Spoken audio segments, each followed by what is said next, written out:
رمضان کا چاند دیکھ کر یہ چار کام ضرور کرنا اگر آپ چاہتے ہیں کہ آپ کے رزق میں برکت ہو، آپ کے ہاتھ کبھی خالی نہ رہیں، آپ کے گھر میں فکر و فاقہ نہ آئے، آپ کے گھر میں رزق کی، مال کی، دولت کی فراوانی رہے، تو رمضان کا چاند دیکھ کر یہ چار کام ضرور کرنا۔ سب سے پہلا کام یہ ہے، محترم ناظرین ذرا تصور کیجئے وہ لمحہ جب آسمان پر ایک باریک سا نور ابھرتا ہے اور پوری کائنات جیسے اعلان کرتی ہے کہ رحمت کا موسم آ پہنچا۔ یہ صرف ہلال کا ظہور نہیں ہوتا، یہ تقدیروں کے پلٹنے کی گھڑی ہوتی ہے۔ کچھ لوگ اسے محض ایک قمری تبدیلی سمجھ کر گزر جاتے ہیں، اور کچھ ایسے ہوتے ہیں جو جان لیتے ہیں کہ یہ لمحہ عام نہیں، یہ فیصلہ کن ہے۔ اگر آپ چاہتے ہیں کہ آپ کے رزق میں ایسی برکت اترے کہ کمی کا خوف دل سے نکل جائے، آپ کے ہاتھ خالی نہ رہیں، آپ کے گھر میں فکر و فاقے کا سایہ کبھی داخل نہ ہو، اور آسودگی آپ کی دہلیز پر مستقل مہمان بن جائے، تو اس چاند کو محض دیکھ کر نہ گزر جائیں، اس لمحے کو تھام لیجئے، کیونکہ یہی وہ لمحہ ہے جب آسمان کے دروازے کھلتے ہیں اور زمین والوں کے لیے خاص فیصلے لکھے جاتے ہیں۔ اگر آپ چاہتے ہیں کہ تنگ دستی کے دروازے بند ہو جائیں، محتاجی کا احساس ختم ہو جائے اور عزت و وقار کے ساتھ زندگی گزارنے کا راستہ ہموار ہو جائے، تو اس پہلی نظر کو معمولی مت سمجھیے۔ یہی وہ گھڑی ہے جب مانگنے کا انداز بدل جائے تو ملنے کا معیار بھی بدل جاتا ہے۔ اگر آپ کے گھر میں بے سکونی ہے، رنجشیں ہیں، دلوں میں فاصلے ہیں، تو یاد رکھیں، سکون بھی نازل ہوتا ہے، مسکراہٹیں بھی لوٹتی ہیں، اولاد بھی آنکھوں کی ٹھنڈک بنتی ہے، مگر اس کے لیے آغاز درست ہونا چاہیے۔ رمضان کا چاند دراصل ایک روحانی نقطے کا آغاز ہے، اور اگر آپ چاہتے ہیں کہ آزمائشیں ہلکی ہو جائیں، مصیبتیں ٹل جائیں، صحت، ایمان اور کردار محفوظ رہیں، تو اس اعلان رحمت کو پہچان لیجئے۔ رمضان کا چاند نظر آئے تو غفلت نہ کیجیے۔ اس لمحے چار ایسے کام ہیں جو آپ کی دنیا اور آخرت کے سمت بدل سکتے ہیں، اور آج ہم انہی کی بات کریں گے۔ رمضان کا چاند دیکھ کر کرنے والا سب سے پہلا کام۔ رمضان کا چاند نظر آنا صرف کیلنڈر کی تبدیلی نہیں ہوتا، یہ شعور کی بیداری کا امتحان ہوتا ہے۔ بہت سے لوگ اسی لمحے کو دوسروں کی اطلاع پر چھوڑ دیتے ہیں۔ موبائل پر میسیج آ گیا، نیوز چینل نے اعلان کر دیا، سوشل میڈیا پر سٹیٹس لگ گیا، اور بس معاملہ ختم۔ مگر سوال یہ ہے کہ کیا ہم نے خود اس لمحے کو محسوس کیا؟ کیا ہم نے آسمان کی طرف نگاہ اٹھائی؟ کیا ہم نے اس نورانی نشان کو اپنی آنکھوں سے دیکھا جس کے ساتھ رحمتوں کا دروازہ کھلتا ہے؟ ذرا سوچیں، جب کوئی خاص مہمان آتا ہے تو کیا ہم صرف کسی کو بتانے پر اکتفا کرتے ہیں، یا خود دروازے تک جاتے ہیں، استقبال کرتے ہیں، چہرے پر مسکراہٹ لاتے ہیں؟ رمضان عام مہینہ نہیں، یہ اللہ کی طرف سے خصوصی مہمان ہے، اور مہمان کے استقبال کا پہلا تقاضا یہی ہوتا ہے کہ اس کی آمد کو خود دیکھا جائے، محسوس کیا جائے، دل سے قبول کیا جائے۔ اگر ہم اس لمحے کو سنجیدگی سے نہیں لیتے تو ہم دراصل اپنے دل کو اس کیفیت سے محروم کر دیتے ہیں جو برکت کا سبب بنتی ہے۔ رمضان کا آغاز جتنا شعوری ہوگا، اس کا اثر پورے مہینے پر اتنا ہی گہرا ہوگا۔ یہی وجہ ہے کہ سنت نبوی میں اس لمحے کا اہتمام تھا۔ پہلا کام یہ ہے کہ رمضان کا چاند خود دیکھنے کا اہتمام کیا جائے۔ جی ہاں، محض خبر سن لینا کافی نہیں، کوشش کی جائے کہ آسمان کی طرف دیکھیں، ہلال تلاش کریں، دل میں شوق اور انتظار ہو۔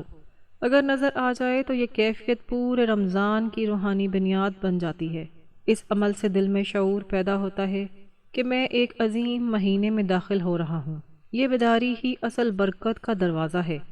جو شخص خود استقبال کرتا ہے وہ مہمان کی قدر بھی زیادہ کرتا ہے، اور جو رمضان کا استقبال شعور کے ساتھ کرے اس کا رمضان بھی عام نہیں رہتا۔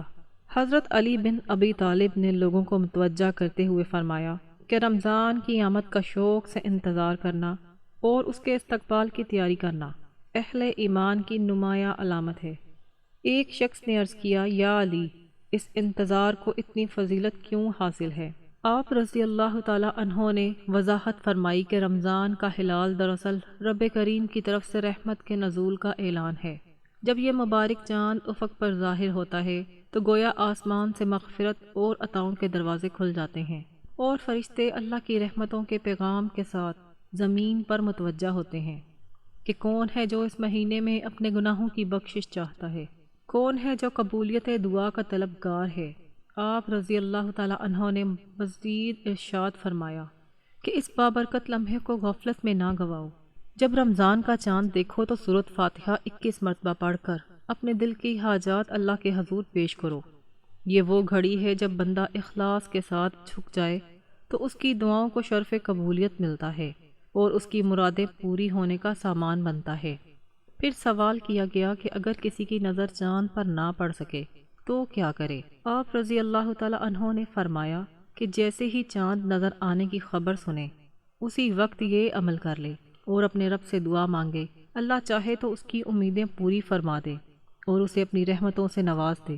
رمضان کا چاند دیکھ کر کرنے والا دوسرا کام، سوچئے اگر کوئی بادشاہ اپنے دربار کا دروازہ کھول دے اور اعلان کرے کہ آج جو مانگنا ہے مانگ لو، تو کیا کوئی عقل مند شخص خاموش کھڑا رہے گا یا وہ فوراً آگے بڑھے گا؟ رمضان کا چاند دراصل اسی اعلان کی علامت ہے۔ یہ وہ لمحہ ہے جب آسمان زمین سے قریب تر ہو جاتا ہے، جب قبولیت کی ہوائیں چلنے لگتی ہیں، جب مانگنے والوں کی فہرستیں تیار ہوتی ہیں۔ لیکن اکثر لوگ یہاں بھی ایک بڑی غلطی کر دیتے ہیں۔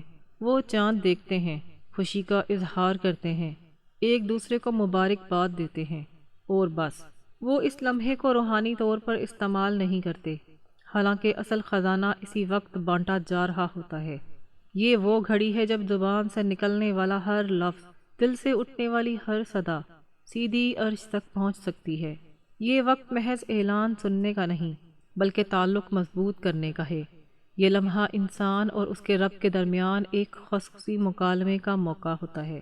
اگر بندہ اسی ابتدا میں اپنی سمت درست کر لے، اپنے دل کو جھکا دے، اپنی زبان کو ذکر میں مصروف کر دے تو پورا مہینہ اس کے لیے آسان ہو جاتا ہے۔ دوسرا کام یہ ہے کہ چاند دیکھ کر مسنون دعا پڑھنا اور ہاتھ اٹھا کر خصوصی دعاؤں کا اہتمام کرنا۔ اللہم احل علینا بالیمن والایمان والسلامت والاسلام ربی وربک اللہ۔ یہ دعا محض الفاظ نہیں بلکہ برکت، سلامتی اور ایمان کی درخواست ہے۔ جب بندہ ابتدائی دعا سے کرتا ہے تو گویا وہ اپنے رمضان کی بنیاد اللہ کی رحمت پر رکھ دیتا ہے۔ اس کے بعد اپنی ذاتی حاجات، رزق، اولاد، گھر کے سکون، مغفرت اور جنت کی دعائیں مانگنا، یہی وہ لمحہ ہے جب مانگنے کا انداز تقدیر بدل سکتا ہے۔ رمضان کا آغاز دعا سے ہو جائے تو انجام بھی رحمت پر ہوتا ہے۔ تیسرا کام، اکثر لوگ رمضان کو صرف روزے تک محدود سمجھ لیتے ہیں۔ وہ سمجھتے ہیں کہ سحری کی، روزہ رکھا، افطار کیا، بس ذمہ داری پوری ہو گئی۔ لیکن حقیقت یہ ہے کہ رمضان کی راتیں دنوں سے زیادہ قیمتی ہوتی ہیں۔ اگر دن ضبط کا امتحان ہے تو راتیں قرب کا موقع ہیں۔ اگر دن بھوک کے ذریعے نفس کو توڑتے ہیں تو راتیں عبادت کے ذریعے روح کو بلند کرتی ہیں۔ یہی وجہ ہے کہ کچھ لوگوں کا رمضان عام گزر جاتا ہے اور کچھ کا رمضان زندگی بدل دیتا ہے۔ فرق کہاں آتا ہے؟ فرق نیت میں آتا ہے۔ فرق اس فیصلے میں آتا ہے جو انسان پہلے دن کرتا ہے۔ اگر ابتدا ہی میں ارادہ مضبوط ہو جائے تو سستی، تھکاوٹ اور مصروفیت آڑے نہیں آتی، لیکن اگر دل میں پختگی نہ ہو تو تیسرے یا چوتھے دن ہی کمزوری آ جاتی ہے۔ یاد رکھیں، رمضان صرف جسمانی بھوک کا نام نہیں، یہ روحانی بیداری کا مہینہ ہے، اور اس بیداری کی سب سے پہلی علامت رات کی عبادت سے جڑی ہوئی ہے۔ جو شخص پہلے ہی دن یہ طے کر لیتا ہے کہ وہ اس مہینے کو سنجیدگی سے لے گا، وہ آدھا راستہ وہیں طے کر لیتا ہے۔ تیسرا کام یہ ہے کہ رمضان کی پہلی رات سے نماز تراویح کی پختہ نیت اور اہتمام کرنا۔ یہ صرف ایک نماز نہیں بلکہ یہ اعلان ہے کہ میں اس مہینے کو معمولی نہیں گزرنے دوں گا۔ تراویح سنت موقدہ ہے اور اس کی پابندی دل میں استقامت پیدا کرتی ہے۔ جب بندہ آغاز میں نیت کر لیتا ہے کہ پورا مہینہ یہ عبادت نہیں چھوڑوں گا تو اللہ اس کے لیے آسانی کے دروازے کھول دیتا ہے اور اہتمام پر بھی برکت۔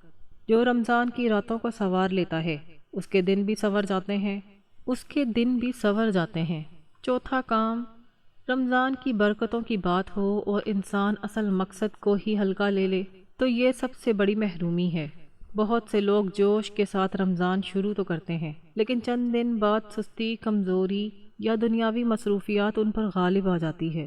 پھر کبھی ایک دن رہ گیا، کبھی طبیعت کا بہانہ، کبھی کسی دعوت کا عذر، اور آہستہ آہستہ وہ تسلسل ٹوٹ جاتا ہے جو اصل روح تھا۔ رمضان کا اصل پیغام ضبط نفس ہے۔ یہ مہینہ ہمیں سکھاتا ہے کہ خواہشات پر قابو کیسے پایا جائے، اللہ کے حکم کو اپنی راحت پر کیسے ترجیح دی جائے۔ اگر ابتدا ہی میں انسان اپنے آپ سے ایک عہد نہ کرے تو وہ بہاؤ میں بہہ جاتا ہے، لیکن اگر وہ پہلے دن ہی فیصلہ کر لے کہ میں اس مہینے کو سنجیدگی سے لوں گا تو وہ خود کو کمزور نہیں پڑنے دیتا۔ یہ بھی یاد رکھیں کہ اعمال کی قبولیت کا بڑا راز اخلاص اور عزم میں ہے۔ جب بندہ اللہ کے سامنے دل سے ارادہ کرتا ہے تو اللہ اس کے لیے آسانیاں پیدا فرماتا ہے۔ جو شخص پہلے دن یہ طے کر لیتا ہے کہ میں اس پورے مہینے کو مکمل طور پر ادا کروں گا، وہ دراصل اپنے رب کے سامنے وفاداری کا اعلان کرتا ہے۔ چوتھا کام یہ ہے کہ پورے رمضان کے روزے رکھنے کی پختہ نیت اور عزم کرنا، اور اس فرض عبادت میں کوئی کوتاہی نہ آنے دینا۔ روزہ اسلام کے بنیادی ارکان میں سے ہے۔ یہ صرف بھوک اور پیاس کا نام نہیں، بلکہ صبر، تقوی اور اطاعت کی عملی تربیت ہے۔